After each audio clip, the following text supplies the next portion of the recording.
Dear students, इससे पहले के वीडियोस में हमने देखा साइकोलॉजी क्या है और उसके इम्पॉर्टेंट कंपोनेंट्स कौन से हैं। साइकोलॉजी की डेफिनेशन के साथ साथ हमने हिस्ट्री ऑफ साइकोलॉजी पिछले वीडियोस में देखा। साइकोलॉजी के इम्पॉर्टेंट कंपोनेंट जिसमें हमने देखा और पढ़ा, साइकोलॉजी एक ऐसा डिसिप्लिन है, ऐसा सब्जेक्ट है जो डील करता है मेंटल प्रोसेस के साथ, ह्यूमन एक्सपीरियंस के साथ और ह्यूमन बिहेवियर के साथ। इन तीनों को स्टडी करता है। अब हम उसी डेफिनेशन को आगे और थोड़ा डिटेल में लेकर चलते हैं कि साइकोलॉजी को एज अ सब्जेक्ट और डिसिप्लिन किस स्ट्रीम में माना जाता है। लेकिन उससे पहले हम कुछ इम्पॉर्टेंट फैक्ट्स देखते हैं। एज अ साइकोलॉजी स्टूडेंट हमारे लिए ये जानना बहुत ज़रूरी है, जिसमें से फर्स्ट पॉइंट है first lab of psychology in 1879 at Leipzig in Germany. Psychology की जो पहली लैब थी वो 1879 जर्मनी में इस्टेब्लिश हुई थी। ये फैक्ट आपको याद रखना है और इसे विलियम वुंड ने इस्टेब्लिश किया था। नेक्स्ट पॉइंट है considered as social science but offered under faculty of science. Psychology को सोशल साइंस कहा जाता है, इसे एक सोशल साइंस का सब्जेक्ट कहा जाता है। लेकिन साइकोलॉजी जो है सिर्फ सोशल साइंस नहीं है, ये साइंस के अंदर भी आता है, क्योंकि इसके अंदर जो हम एक्सपेरिमेंटेशन करते हैं और जो कंट्रोल कंडीशंस में टेस्टिंग करते हैं वो साइंटिफिक मेथड से करते हैं। साइकोलॉजी है तो सोशल साइंस सब्जेक्ट, लेकिन जब आप ग्रेजुएशन और पोस्ट ग्रेजुएशन करने जाते हो इसमें, तो ये सब्जेक्ट आपको फैकल्टी ऑफ साइंस डिपार्टमेंट के अंदर भी मिलता है। मतलब आप इससे बीए भी कर सकते हो, बीएससी भी कर सकते हो। ये दोनों डिसिप्लिन को एक साथ लेकर चलता है। नेक्स्ट पॉइंट है combines neuro science and computer science. Psychology के साथ दो पैरेलल स्ट्रीम चलती है, एक न्यूरो साइंस की, एक कंप्यूटर साइंस की। न्यूरो साइंस क्या है? न्यूरो वर्ड आया है न्यूरॉन से। न्यूरॉन्स क्या है? न्यूरॉन्स हमारे ब्रेन के अंदर नर्व्स होती है जो ब्रेन को एक्टिवेट रखती है और उसके अंदर काम करती है। बेसिकली न्यूरो साइंस ब्रेन की स्टडी को कह सकते हैं। कंप्यूटर साइंस मतलब जो हम कंप्यूटर का यूज़ करते हैं, जब भी हम ब्रेन की एक्टिविटीज़ को मेजर करते हैं तो हमें कुछ इक्विपमेंट्स चाहिए होती हैं जो कंप्यूटर से अटैच्ड होती हैं, और वो कंप्यूटर बहुत हाई स्पीड कंप्यूटर होता है जिसके अंदर हम एक्टिविटी को रिकॉर्ड कर सकते हैं।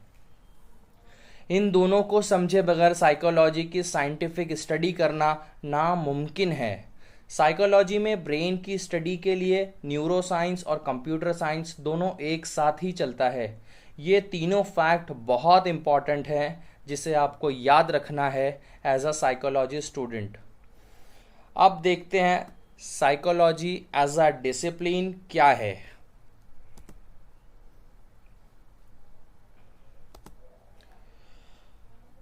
डिसिप्लिन का यहाँ पर मतलब है स्ट्रीम। साइकोलॉजी कौन से स्ट्रीम में आता है?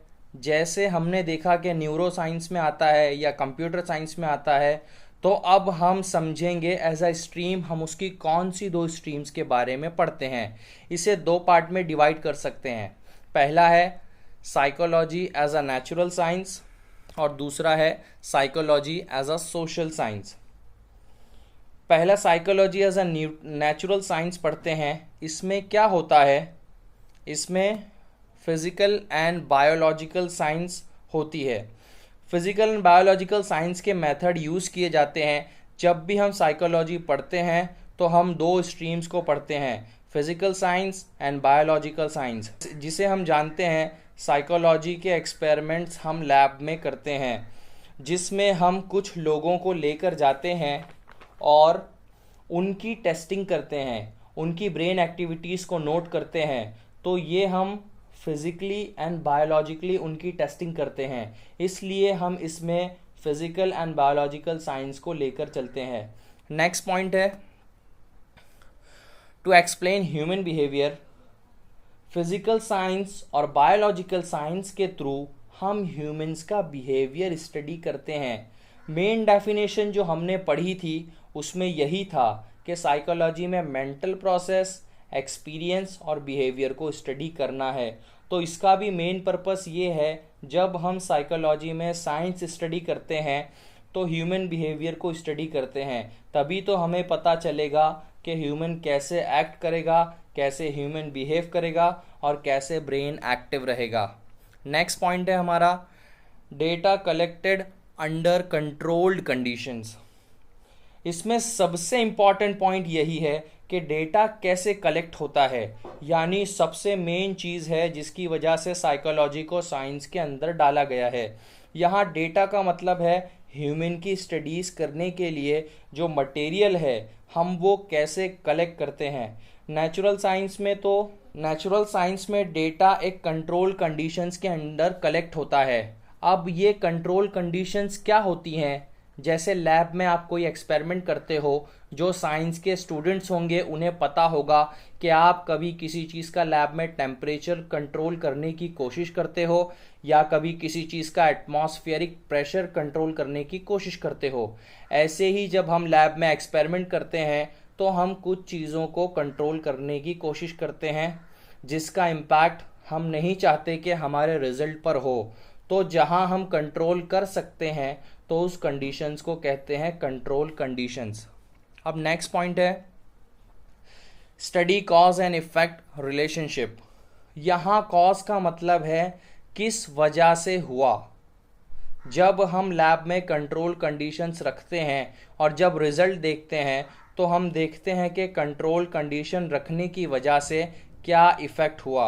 एग्जाम्पल, जब हमने किसी चीज़ का टेम्परेचर बढ़ाया तो उसकी वजह से क्या कॉज एंड इफ़ेक्ट हुआ। और एक एग्जाम्पल ये भी है कि जैसे हम साइकोलॉजी में किसी का मेमोरी टेस्ट लेंगे तो हम उसे कुछ वर्ड्स देंगे और देखेंगे कि उसे कितने वर्ड्स याद रहते हैं। तो इसमें कंट्रोल कंडीशंस क्या रहती हैं कि इसमें कितना वर्ड्स होंगे, फिक्स होंगे, कितने टाइम के गैप के बाद उसको वो वर्ड्स बोला जाएगा और उन वर्ड्स को हम कितनी बार रिपीट करेंगे, ये सब कंट्रोल्ड होता है।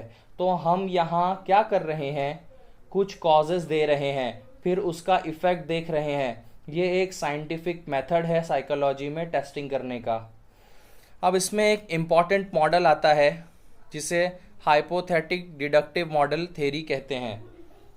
हाइपोथेटिक को मतलब एक हाइपोथेसिस बनाया जाता है जिसको डिड्यूस करके एक थ्योरी बनाई जाती है जिसे कहते हैं हाइपोथेटिको डिडक्टिव मॉडल।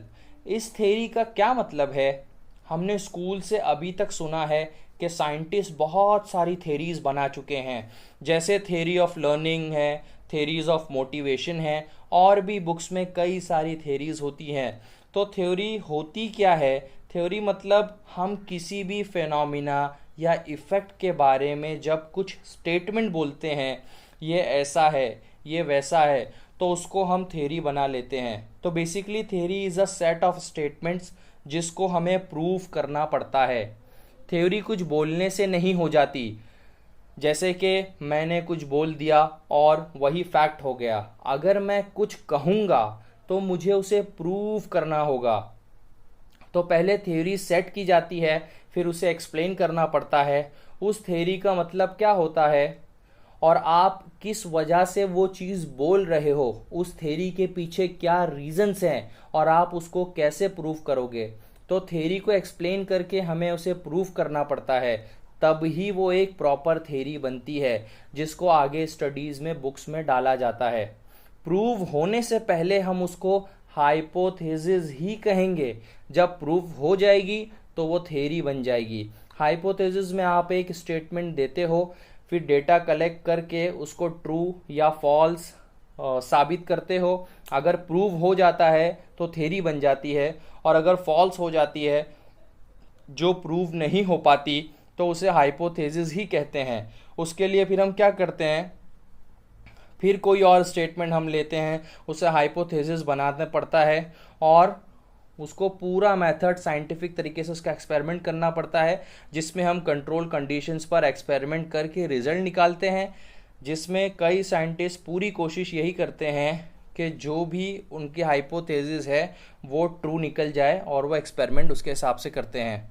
एग्जाम्पल के लिए हम डॉक्टर APJ अब्दुल कलाम का एग्जाम्पल ले सकते हैं, जिन्होंने मिज़ाइल्स इंडिया के लिए मिज़ाइल्स बनाए थे और कई बार उसमें फेल हुए, उसके बाद में वो सक्सेसफुल हो गए। अब इसमें सोशल साइंस में हम देखते हैं, जिसका पहला पॉइंट है सोशल एंड कल्चरल साइंस। अब आते हैं सोशल साइंस पर, देखते हैं सोशल साइंस में हम कैसे पढ़ते हैं। नेचुरल साइंस में तो लैब है, चलो लैब के अंदर हो गया, टेस्टिंग इक्विपमेंट्स हमने यूज़ हो गई और कंट्रोल कंडीशंस भी हो गई, हमारे पास इक्विपमेंट्स भी है, हमने सारा काम लैब में किया, साइंटिस्ट ने किया सारा काम, तो ये पूरा साइंस मेथड हो गया। लेकिन सोशल साइंस में क्या है? सोशल साइंस में आप सोशली देख रहे हो, सोसाइटी में देख रहे हो, तो सोसाइटी में क्या है? Social and cultural science. यहाँ पर हम लॉजिकल साइंस नहीं लगा सकते। सोशल कल्चरल साइंस में आपकी सोसाइटी आ जाती है, आपका कल्चर आ जाता है, आपके आसपास के लोग आ जाते हैं, आपका पूरा आउटर इन्वायरमेंट आ जाता है। यहाँ पर भी हमारा सेम ऑब्जेक्टिव होता है, to explain human behaviour. Main objective हमारा इसमें भी सेम होता है कि हम ह्यूमन बिहेवियर को एक्सप्लेन करते हैं। नेचुरल साइंस भी ह्यूमन बिहेवियर एक्सप्लेन करने के लिए था, सोशल साइंस भी ह्यूमन बिहेवियर एक्सप्लेन करने के लिए है।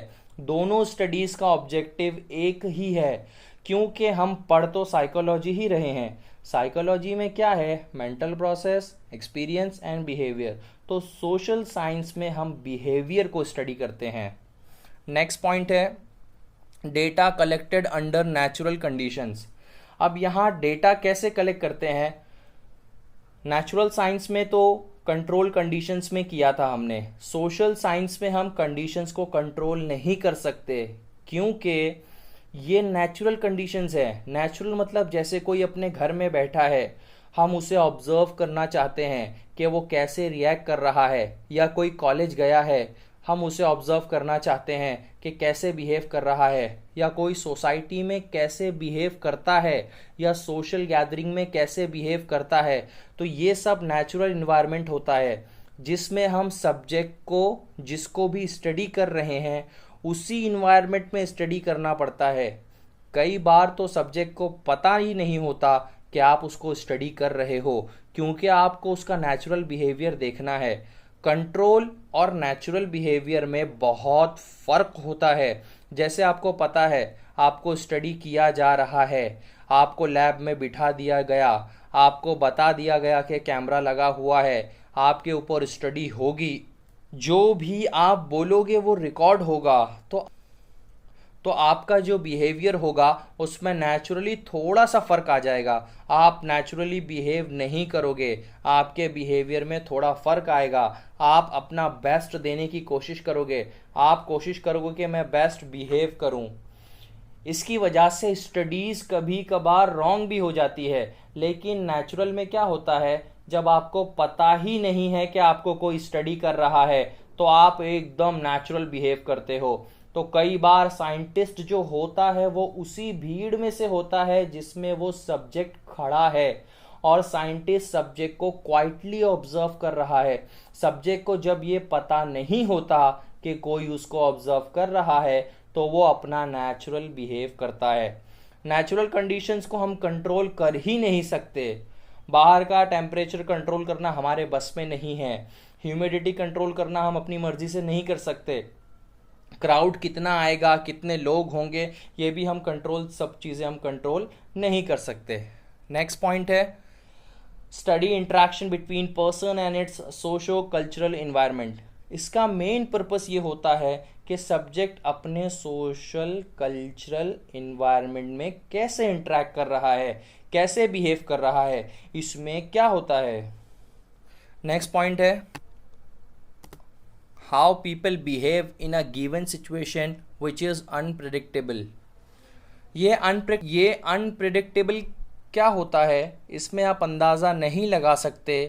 कि नेचुरल साइंस में हम अंदाज़ा लगा सकते थे, लेकिन हम इसमें अंदाज़ा नहीं लगा सकते। नेचुरल साइंस में हम ये अंदाज़ा लगा सकते थे कि ऐसा करेंगे तो क्या होगा, ये केमिकल हम अगर यूज़ करेंगे तो इसका रिज़ल्ट ये आ सकता है। अपने एक्सपीरियंस से हम नेचुरल साइंस में अंदाज़ा लगा सकते हैं, लेकिन सोशल साइंस में आप बिल्कुल भी अंदाज़ा नहीं लगा सकते कि ह्यूमन बिहेव कैसे करेगा। चाहे आप सेम सिचुएशन भी उसको 2 बार दे दो, लेकिन वो कैसे बिहेव करेगा उसका अंदाज़ा हम नहीं लगा सकते। अब इसमें कुछ मेथड्स यूज़ होते हैं जो हम नेक्स्ट वीडियोस में देखेंगे, जैसे ऑब्जर्वेशन मेथड हो गया, केस स्टडीज़ मेथड हो गया, ये सब हम नेक्स्ट टॉपिक में कवर करेंगे।